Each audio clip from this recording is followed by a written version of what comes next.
Hey guys, welcome back and welcome to day 26 of 31 days of horrible crafts and even scarier stories. Today I'll be reading a story from the No Sleep subreddit. So let's just get right into it. A couple of days ago I was watching TV in the living room when my 6-year-old daughter comes running up to me and starts tugging at my arm. Our local ice cream man's signature tune was blaring right outside our house, so it wasn't difficult to guess what she wanted. "Come on, Dad, let's go, hurry." "All right, Sophie, all right," I said, dropping the remote and following her to the door. She sprinted up to the van and immediately started oogling all of the different flavors available. I followed her with a sigh, and that's when I noticed that there was a different man behind the till than usual. With a toothy yellow grin on his face and cigarette stains on his fingers, he didn't exactly look like the kind of man that should be hanging around children. "What happened to the other guy?" I asked as Sophie pointed at something on the menu. "Quit, just like that. Took me a while to convince him to give me the truck, but," he shrugged, "he gave in the end." The smell of his breath hit me like a sucker punch.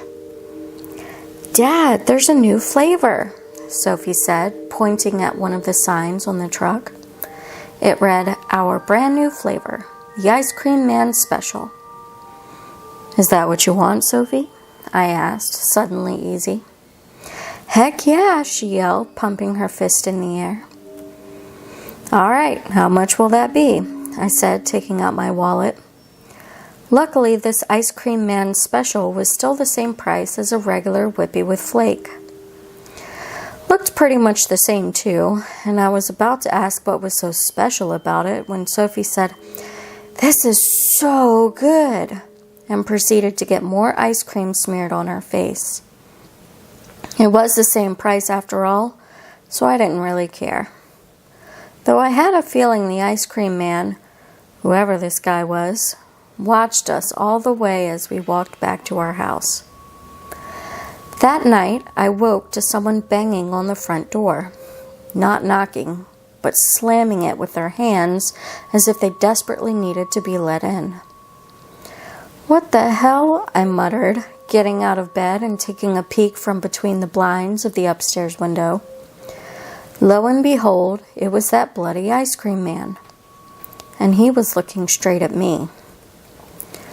The van started up, the annoying music came on, and he drove down the road and out of sight. There were a few kids following him for some reason, but I was more concerned with the banging on my door. I realized it was coming from inside. I descended the stairs one step at a time. The front door was just around the corner. It was Sophie.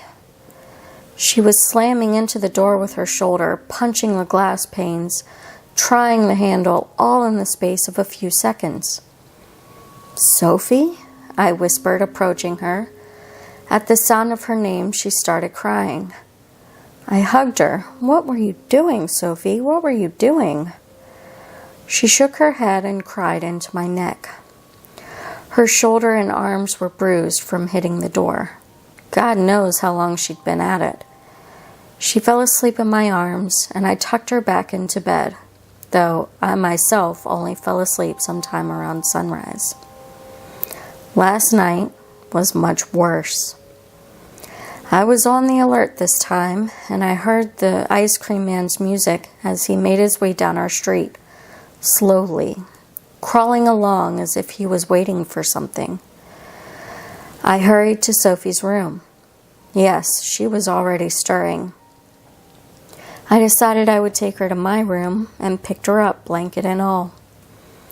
We were halfway down the corridor when she woke up and started thrashing against me. "Sophie!" I yelled, though the name was barely out of my mouth before she bit my arm and made a break for the stairs. I managed to grab her and pull her back into my room while she fought against me like a wild animal. I kicked the door closed, and then it struck me. I put both hands over her ears and waited. It took some time, but she soon calmed down. "Dad?" she asked, half asleep already. "Sophie, cover your ears." Oh, okay. The ice cream man was right outside our house now. He stopped. I double-checked Sophie had her ears covered, then I opened the window. "Get the hell out of here," I yelled. "Get off our street." He smiled. Then he disappeared and the van started moving again. The music was blaring. It had almost cleared our street when I heard a loud crash and the crunch of bones against pavement. "Holy crap," I gasped, feeling my insides churning. It was Danny, the neighbor's kid. He'd jumped out of the window, and by the looks of him, he'd broken both of his legs.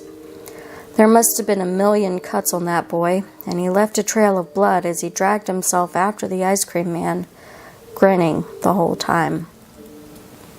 I slammed the window shut and closed the curtain, hugging Sophie tight until she fell asleep. I tucked her in, then headed to the toilet to puke up my dinner. Sleep was impossible. The ambulance arrived about 10 minutes later, and I couldn't help but watch from the window as the Burkes assembled on the lawn, 2 parents and a daughter holding each other and crying. I'm not sure how I'll handle this tonight. For now, I'll just buy Sophie some earplugs and stock up on coffee for myself. I'll watch over her tonight. Hopefully it doesn't get worse. Well, that was sufficiently creepy. Links to the subreddit as well as my playlist and Instagram are in the description box below. Thank you all so much for watching, and beware of the ice cream truck.